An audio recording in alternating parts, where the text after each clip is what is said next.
एक तो आजकल मार्केट में बकैती का नया फॉर्मेट चला हुआ है। अगर आपको सब्जेक्ट नॉलेज बिल्कुल जीरो है, लेकिन फिर भी व्यूज चाहिए, अध कचरी अपनी रिसर्च पेडल करनी है, कबाड़ा बातें कुछ भी बोलनी है, तो आप बाप और बेटे का फॉर्मेट बना लो। बेटा अगर पापा से बोलेगा, पापा पापा पापा ग्रीनलैंड में क्या हो रहा है, क्या यूरोप अमेरिका को डिस्ट्रॉय करने वाला है उनकी बॉन्ड को डंप करके, क्या डॉलर की सुप्रीमेसी खत्म होने वाली है, और पापा एक्टिंग करेंगे एक फर्जी सी किताब पढ़ने की, और उसके बाद कुछ भी सिंगाड़ा छाप बात बोल देंगे, और पब्लिक सोचेगी यार देखो बड़े बुजुर्ग कितनी बढ़िया बात बोल रहे हैं, और एकदम लाइक शेयर फॉरवर्ड फॉलो। अब जैसे इन अंकल का एग्जांपल ले लो। हाँ बेटा, ये ग्रीनलैंड की वजह से ग्लोबल मार्केट में क्रैश आने वाला है क्या? लगता तो है कि यूरोपियन कंट्रीज के लीडर्स ने ऐसा मन बना लिया है कि ट्रंप ने अगर अपनी ग्रीनलैंड की जिद को नहीं छोड़ा तो वो सेल अमेरिका ट्रेड एक्टिवेट कर देंगे। मींस सारी यूरोपियन कंट्रीज मिलकर यूएस के बॉन्ड मार्केट में सेलिंग स्टार्ट कर देंगे। कि चाइना के पास तो सिर्फ $1 ट्रिलियन के यूएस बॉन्ड्स हैं, जबकि यूरोपियन कंट्रीज के पास कुल मिला के 10 से 12 ट्रिलियन डॉलर के बॉन्ड्स हैं, मतलब चाइना से 12 गुना ज्यादा। अब वैसे इनका बेटा इनके हाथ में किताब पकड़ा था, पर इनको अखबार तक नहीं पढ़ना आता।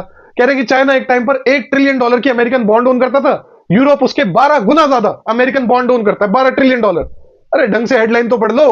टोटल जो फाइनेंशियल एसेट्स है, स्टॉक्स प्लस बॉन्ड्स, वो मिलाकर 12 ट्रिलियन है। जो अमेरिका की बॉन्ड की फॉरेन होल्डिंग है, माने सारे देश मिलाकर जितना अमेरिकन बॉन्ड ओन करते हैं, वो टोटल $10 ट्रिलियन नहीं है, 9 ट्रिलियन के आसपास है। 12 ट्रिलियन यूरोप का शेयर कहां से आ गया उसमें? मतलब कुछ भी। और ये जिस आर्टिकल का इन्होंने स्निपेट लगाया है, उसने एंड में क्या कंक्लूड करा है कि द आइडिया कि यूरोप कोई लेवरेज होल्ड करता है अमेरिका के ऊपर कि ट्रेजरी डंप कर देंगे, दे फाइंड इट इम्पॉसिबल। पढ़ तो लो भाई पूरी चीज, और उसके कारण बताए इन्होंने क्यों। सबसे पहली बात तो जो नेटो की यूरोजोन की कंट्रीज है, उनकी ओनरशिप जो अमेरिकन बॉन्ड में हो कितनी है आपको पता है? $3 से $4 ट्रिलियन। और ये private sector plus government sector है। स्टेट्स नहीं इतनी बॉन्ड ओन करती, पेंशन फंड इंश्योरेंस कंपनियां वगैरह वगैरह, जो प्राइवेट सेक्टर है वो होल्ड करता है। उसको कैसे कह दोगे आप कोऑर्डिनेटेड वे में कि डंप करो? चलो सरकार एक बारी को कर सकती है मिलके, तो प्राइवेट सेक्टर को कैसे कर दोगे? दूसरा उन्होंने कारण बताया, अरे भाई एक बहुत ही फेमस कहावत है, अगर आपने बैंक से ₹100 लिए और आप नहीं दे पा रहे तो भाई आपकी दिक्कत है, लेकिन अगर आपने बैंक से 10,000 करोड़ रुपए ले लिए और आप नहीं दे पा रहे तो बैंक को दिक्कत है। तो यही केस यूरोप के साथ है। भाई यूरोपियन देशों ने इतनी ज्यादा अमेरिकन बॉन्ड्स को एक्यूमुलेट कर लिया है कि अगर आप मान भी लो वो कोऑर्डिनेटेड वे में प्राइवेट सेक्टर प्लस गवर्नमेंट मिलके इकट्ठे अपनी सारी ट्रेजरी को डंप करेंगे, तो अपनी इन्वेस्टमेंट पे मैसिव घाटा खाएंगे, मैसिव। अपने यहां फाइनेंशियल क्राइसिस को ट्रिगर कर लेंगे। क्यों करेगा यूरोप? अपनी पैर पे कुल्हाड़ी क्यों मारेगा भाई साहब? और उनकी करेंसी की वैल्यू डॉलर के अगेंस्ट इतनी स्ट्रांग हो जाएगी कि सिर्फ इसी से कई सारे यूरोपियन देश रिसेशन में चल जाएंगे। Exactly for this reason China की भी जो थ्रेट्स होती है कि वो यूएस ट्रेजरी को डंप कर देगा, वो भी क्रेडिबल नहीं है। उनके प्राइवेट सेक्टर ने करीब 3 ट्रिलियन की यूएस ट्रेजरी एक्यूमुलेट कर ली। बेचने जाओ, अपने यहां फाइनेंशियल क्राइसिस आ जाएगा। और जो एक्सचेंज रेट को कंट्रोल कर चलता है चाइना, जैसे ही डंप करेगा यूएस ट्रेजरी को, उनकी करेंसी की वैल्यू इतनी स्ट्रांग हो जाएगी, उनकी इकोनॉमी कंपेटिटिव नहीं बचेगी। तो पता नहीं कहां से ये बातें उड़ रही है। और तीसरी फाइनल बात, भैया यूरोप बेचेगा किसको? इतना बड़ा बायर है कौन? यही सवाल किसी ने इनसे कमेंट में पूछ लिया, तो कह रहे हैं यूएस को ही खरीदना पड़ेगा वरना डिफॉल्ट माना जाएगा। अरे प्राइमरी और सेकेंडरी मार्केट का फर्क नहीं पता? इट इज लाइक सेइंग कल को अगर मैं रिलायंस के शेयर बेचने जाऊं और रिलायंस ना खरीदे उसको, तो रिलायंस डिफॉल्ट में होगी। अरे एबीसीडी कुछ पता है? नहीं पता। और ये कोई खोखली धमकी नहीं है, डेनमार्क के एक पेंशन फंड ने तो सेलिंग ऑलरेडी स्टार्ट कर दी। पढ़ लो आप जरा स्क्रीनशॉट ही। फंड वाले कह रहे कि हम ग्रीनलैंड की वजह से नहीं बेच रहे, पता नहीं क्या चल रहा है। वो कह रहे कि भाई यूएस गवर्नमेंट की जो डिटीरियोरेटिंग फाइनेंसेस है उसकी वजह से हम बेच रहे हैं। चलो आप मान लो कि भाई ये बहाना मार रहे होंगे, असली रीजन ग्रीनलैंड ही है, ठीक है मान लिया। कितना स्केल है इनका?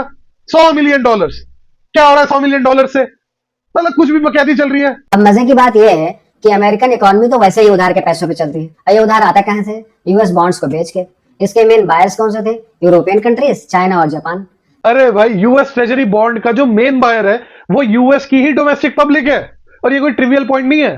जैसा कि मैंने रिसेंटली अपनी यूएस डॉलर डोमिनेंस के ऊपर जो लाइव क्लास ली थी, एक्सक्लूसिव 100 बंदों की, उसमें बताया था कि भाई अगर आप ट्रेजरी होल्डिंग्स का कॉम्पोजिशन देखोगे, ब्रेकडाउन देखोगे, तो उसमें 55% डोमेस्टिक पब्लिक ओन करती है, 13% के करीब फेडरल रिजर्व, और बाकी 32% अप्रोक्सीमेटली फॉरनर्स ओन करते हैं। और उन फॉरनर्स में भी एक कैटेगरी है जो यूरोपियन कंट्रीज है। यूरोप एज अ होल नहीं है, यूरोपियन कंट्रीज इंडिविजुअली। ये 12 ट्रिलियन की फिगर तो कहीं से कहीं तक बैठती नहीं। $9 ट्रिलियन टोटल फॉरनर्स की होल्डिंग है यूएस ट्रेजरी बॉन्ड की, क्योंकि ये दिसंबर Q1 का डेटा है, थोड़ा सा अपडेट हो गया होगा तब से अब तक। उसके विद इन $3 ट्रिलियन के आसपास करीब जो है यूरोपियन कंट्रीज ओन करते हैं। उसमें भी प्राइवेट सेक्टर का बड़ा हिस्सा है। पूरा ऐसा नहीं है कि कोऑर्डिनेटेड होल है, 3 ट्रिलियन को लेकर बैठा है, बटन दबा के और बटन दबाएगा 3 ट्रिलियन डंप हो जाएंगे। तो भैया एबीसीडी पता नहीं आपको, पता नहीं बकवास करने आ जाते हैं इंस्टाग्राम पे। और इस बंदे के 2-3 हफ्ते के विद इन 6 लाख फॉलोवर बन गए, ऐसी बकैती करके। कोई नॉलेज नहीं, कोई फैक्ट नहीं, कुछ नहीं। चाइना और जापान तो ऑलरेडी खरीदना बंद कर चुके हैं। अब यूरोपियन कंट्रीज भी खरीदने के बजाय अगर बेचना शुरू कर देंगी तो यूएस डॉलर की सुप्रीमेसी और दुनिया भर में उसकी चौधराहट एक झटके में खत्म हो जाएगी। कराकर दिखाओ एक झटके में, कुछ नहीं हो रहा झटके पटके में। जैसा कि मैंने बताया, अगर यूरोपियन कंट्रीज झटके से ऐसा काम करेंगी तो अपने आप को 400 वोल्ट का झटका लगा लेंगी। लेकिन होगा क्या, ऐसा हो सकता है कि लॉन्ग टर्म में अपना एक्सपोजर वो रिड्यूस करे यूएस ट्रेजरी बॉन्ड्स पे, जो कि चाइना के भी सेंट्रल बैंक ने किया है। लेकिन ये ग्रेजुअली होता है ओवर द ईयर्स। जैसा कि मैंने अपने प्रेजेंटेशन में ही बताया था कि 2014 में फॉरेनर्स की जो होल्डिंग थी यूएस ट्रेजरी बॉन्ड की, वो 50% के आसपास हुआ करती थी।